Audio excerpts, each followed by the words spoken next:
Selamat pagi, siang, sore, dan malam bagi para penonton podcast. Apa kabar nih? Semoga sehat-sehat aja ya.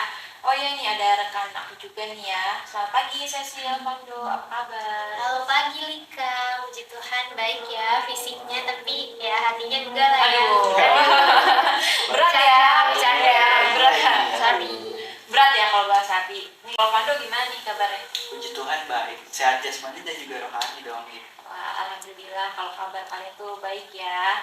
Oke, sebelum kita masuk ke materi, alangkah baiknya kita perkenalan dulu nggak sih? Iya, boleh. Soalnya ada pepatah yang pernah bilang tak kenal maka tak sayang. Oke. Mungkin dari sesi terlebih dahulu ya untuk Boleh. Jadi halo semuanya, perkenalkan nama aku Cecilia Angelika, biasa dipanggil Cecil. Salam kenal. Halo Kak Halo, Sesi. Kak Sesi. Ya, lanjut dong, ayo. Oke, halo semuanya. Perkenalkan nama saya Revan Stanto, biasa dipanggil Fando. Salam hangat semuanya. Halo Kak Pandu. Nah, karena udah pada kenal ya, mungkin kita bisa lanjut nih ke segmen berikutnya, yaitu sesi tanya jawab seputar perbudakan. Oh ya, jadi gini nih, di zaman sekarang, aka ya, zaman modern kan sudah banyak yang makanan yang unik, serta penyajiannya yang sangat mind blowing banget nih, gitu kan. Biasanya hidangan yang kita sering lihat tuh kayak sushi gitu kan, crispy skin chicken dan yang lain-lain. Hidangan itu tuh terlihat biasa aja nggak sih, kayak nggak ada yang beda gitu ya. Nah kalau sekarang kan banyak nih mengembangkan dari berbagai masakan menjadi satu hidangan yang unik gitu kan, berbeda dari yang lain. Hidangan yang unik itu kan biasanya disebut sebagai fusion food kan. Nah kalian tahu nggak sih fusion food itu apa, dan menurut pandangan kalian tuh fusion food itu apa gitu? Mungkin dari aku dulu kali ya. Iya, silakan. Kalau dari aku, fusion food itu merupakan suatu hidangan yang digabungkan dari beberapa makanan negara menjadi suatu hidangan mereka. Gitu ya. Oh, Menurut Cecil gimana? kalau pandangan? aku sih setuju ya sama apa yang dibilangin Pando tadi. Cuma mungkin kalau menurut aku pribadi juga, fusion food itu semacam sebuah bentuk hidangan yang menyatukan baik dari bahan dasar, budaya, teknik, serta gaya memasak dari berbagai negara gitu. Jadi bisa dibilang fusion food itu merupakan suatu masakan yang memiliki dua cita rasa dalam satu hidangan yang akhirnya menciptakan rasa baru gitu. Gitu ya, jadi nambah ilmu nih tentang fusion food ya. Iya. Nah, jadi menurut kalian tuh kan tadi dibilang ya kalau fusion food itu harus menggabungkan dua hidangan menjadi satu. Nah, fusion food ini tuh pasti memiliki syarat gak sih? Tahu Iya, nggak iya. kalian tuh syarat-syaratnya apa aja, bisa disebutin? Tahu mungkin aku dulu ya kali. Terus ntar baru dilengkapi sama sesi. Boleh. Oke, yang pertama itu mungkin syaratnya yang aku tahu itu kita tuh harus pahami dulu cita rasa asli dari makanan yang bakal kita fusion food ini. Karena kan fusion food itu kan buat menggabungkan ya. Jadi makanan yang sebelumnya sama sesudahnya di fusion food itu kita harus tahu cita rasanya. Jika kombinasi dari beberapa makanan sekaligus tuh, jadi kita tetap harus tahu rasa aslinya. Nah yang kedua itu kita harus pahami nih teknik memasaknya, dari teknik memasak dari makanan yang bakal kita fusion food atau pas kita udah gabungin. Karena kan kita harus tahu biar cita rasa dan kualitasnya dari suatu makanan itu sendiri nggak berubah kan. Mungkin saya bisa nambah kali ya. Ya, aku mau tambahin ya. Jadi selanjutnya itu seseorang yang ingin melakukan fusion itu harus pandai nih dalam mengkombinasikan dua atau lebih jenis makanan. Maksudnya itu kombinasinya itu harus tepat, kombinasi harus pas. Jadi cocok gitu walaupun makanan ini beda ya, tapi pas digabung itu bisa tetap cocok. Jadi dia tuh digabung nggak mengurangi kualitas, nggak mengurangi teknik yang digunakan. Mengurangi teknik yang digunakan nih maksudnya menghasilkan suatu makanan yang malah jadi aneh gitu kan. Terus juga pada akhirnya yang diharapkan itu bisa menciptakan makanan baru yang spesial kan, yang unik gitu. Terus yang perlu diperhatikan itu yang pasti itu rasa. Oh iya, pasti Iya, ya. karena kan dimakan kan. Paling Nah, penting. rasanya itu harus masuk akal. Maksudnya jangan sampai kombinasinya malah jadi aneh, malah jadi gak bisa dimakan gitu kan. Karena kan fusion food itu kan dari dua hidangan yang berbeda. Jadi kalau misalnya rasanya malah jadi aneh, jadi nggak karu-karuan, terus teksturnya jadi berantakan. Itu kan malah jadi memberikan kesan buruk ya pada menu asli dan menu yang difusionkan gitu. Jadi intinya harus memanjakan lidah ya dengan rasa yang Iya bener. enak gitu kan. Jadi gitu ya. Nah, dari kalian berdua tuh fusion tuh punya cara menghidangkan yang berbeda dari hidangan aslinya nggak sih? Kalau menurut aku sih iya ya, karena yang namanya fusion itu kan ditujukan untuk menjadi sebuah kreasi baru kan. Jadi kalau penyajiannya sama aja kayak makanan-makanan pada umumnya kan kayak kurang ya kayak gitu.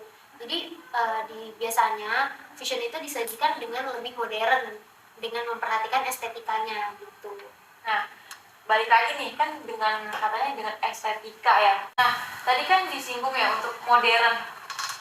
Kalian tahu nggak sih restoran Mas Denny? Tahu. Itu mahal banget di situ. Tahu kan? Pasti tahu kan? Tahu.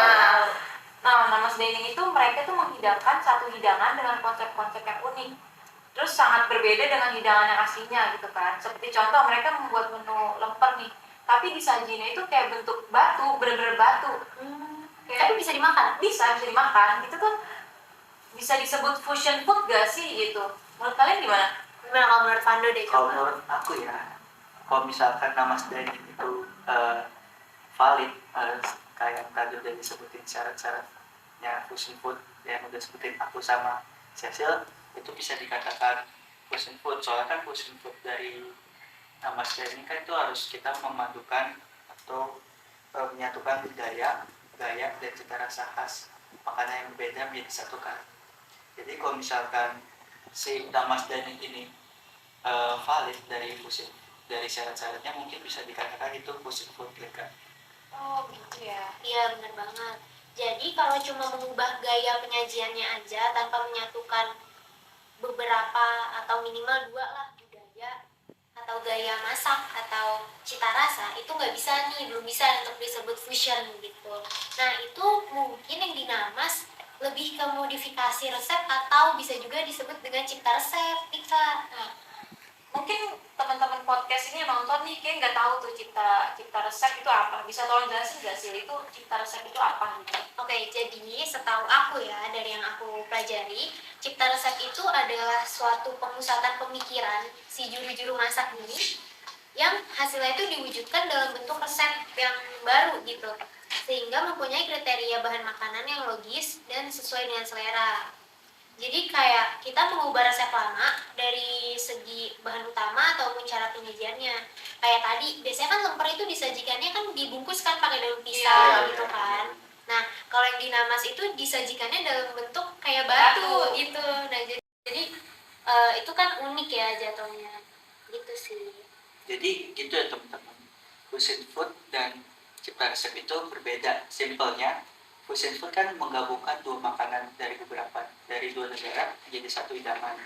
Sedangkan kalau cipta resep itu kita menambahkan atau mengubah bahan yang ada di resep lama, atau bisa juga diubah cara penyajian dan juga cara pengolahannya. Oh gitu ya. Mungkin banyak ya generasi Z yang tertarik untuk membuat fusion food nih. Terus ada ide nggak sih, kalian kan udah masuk ke dunia boga nih, udah terjun nih, pasti kan banyak lah pengalaman gitu, apalagi tentang fusion food kan gitu. Kalian ada ide nggak sih, tapi di fusion food ini tuh ada campuran masakan Indo, karena kan orang-orang Indonesia pasti pengennya yang ada rempah-rempahnya, kayak rempah-rempah Sekaligus lah. untuk meneruskan budaya gitu ya. Biar terus ada ya kali ya. Iya. Iya. Mungkin siapa ada? Aku ada. Aku tuh kepikiran buat kan merupakan makanan yang cukup populer ya di semua kalangan masyarakat dan negara karena rasanya lezat nih, dan juga cara makannya tuh gampang, satu tangan pun juga bisa kayak makan roti ataupun juga burger. Sedangkan rendang kan bukan makanan favorit nih, ikonik banget nih buat jadi sebagai masyarakat Indonesia karena cita rasanya yang gurih dan juga aroma bumbu yang khas membuat menggugah selera makan nih. Nah, jika aku kepikiran nih, kalau aku gabungin rendang, cabai hijau, sama kebab Turki jadi satu makanan, pasti bakal menciptakan suatu hidangan dengan cita rasa yang baru kan. Oh gitu ya, unik ya. Kreatif sih Iya, dia kreatif sih. banget. Iya. Nah, jadi ini kan merupakan salah satu fusion food yang dapat di-recreate di rumah ya sama penonton. Nah, lalu ada hal-hal yang perlu diperhatikan nggak sih dalam mengolah kebab rendang? Ada dong pastinya. Apa tuh? Yang pertama dari segi bahan nih. Jadi kita harus pakai bahan yang sesuai dengan resep asli dari masing-masing makanan. Lalu dalam teknik mengolah, kita harus memasak rendangnya sendiri dengan baik agar tekstur dagingnya tuh tidak alot dan isi tutit gitu loh. Nah, dengan begitu kita tuh makannya nggak keras, jadi bakal dengan mudah buat dikunyah dan juga ditelan juga. Berarti lansia juga bisa makan ya? Bener. Karena kan empuk, kan kebanyakan Asal daging-daging tuh lansianya punya gigi iya. aja. Iya. Bener. Nah, untuk Cecil nih, ada pengalaman apa sih dalam membuat fusion food gitu? Nah, kalau aku tuh dulu pernah praktek, aku pernah bikin namanya tuh pempek sendu bujige. Jadi, kalau aku nih perpaduinnya antara pempek Palembang sama sendu bujige dari Korea. Nah, pempek ya kita tahu lah ya, pempek itu kan olahan dari ikan kan. Kalau sendu bujige itu dia sup tahu Korea. Dia tuh tipikal kuahnya tuh pedes gitu, terus kuahnya tuh dari kaldu seafood gitu. Isinya tuh ada kayak soft tofu gitu, terus ada seafood, ada toge juga, terus pakai kimchi juga. Itu rasanya kayak pedes-pedes gurih, asem. Tahu nggak sih, kamu tahu nggak sih? Tahu. Pernah lihat kan? Pernah lihat drakor-drakor, iya. Iya kayak gitu deh. Oh, yang di dapur-dapur. Iya, Yang romantis-romantis itu kalau lagi hujan-hujan ya Oh. kan? anget-anget Enak gitu. banget sih Iya. itu. Nah, aku tuh mikir kan, kalau selama ini pempek itu kan disajiinnya pakai cuko kan, cuko pempek yang Iya, asam iya, gitu. iya. Nah, aku tuh kayak kemarin waktu mikirin tugas ini tuh aku kayaknya lucu ya kan. Kalau pempek dihidangkan dengan kuah sendu bujige itu kan Iya. kayaknya menurut aku sih cocok gitu kan. Dan ternyata emang cocok gitu. Karena mungkin sama-sama berbahan dasar yang ikan kan, sama-sama dari laut gitu. Jadi Iya. jadi cita rasanya masih sama gitu. Wah, jadi pengen cobain ya fusion food dari kalian. Boleh nggak sih? Kayak enak banget gitu, menarik. Tadi kebab rendang ya, terus ini Iya. sendu bujige, pempek. Kayaknya enak banget gitu. Boleh nanti kapan-kapan kita bisa sih Bisa kita masak-masak nanti kita bareng. masak bareng. Aduh, masak ya? Iya Kayak dong. susah banget deh. Enggak, sebenarnya itu gampang sih. Tenang aja. Nanti Asal- kita bareng-bareng kok. Iya. Asal Lika tahu cara masaknya dan cara fusion food, pasti tahu cara bikinnya. By the way, makasih banget nih ya kalian udah datang, Iya. udah sempetin waktu kalian nih kesini untuk sharing ilmu yang bermanfaat banget buat aku, buat penonton-penonton podcast juga. Mulai dari tadi bahas pengertian dasar fusion food, cipta resep juga kan, dan contoh-contoh fusion food dari kalian. Iya. Iya. Kita juga makasih banget loh udah diajak untuk sharing bareng-bareng kayak gini. Kita merasa happy banget sih bisa sharing-sharing ilmu yang berguna buat Lika dan juga teman-teman podcast. Yeay. Bener banget, kapan-kapan kita collab lagi deh. Iya, Boleh. Tentang apa ya enaknya? Komen di bawah.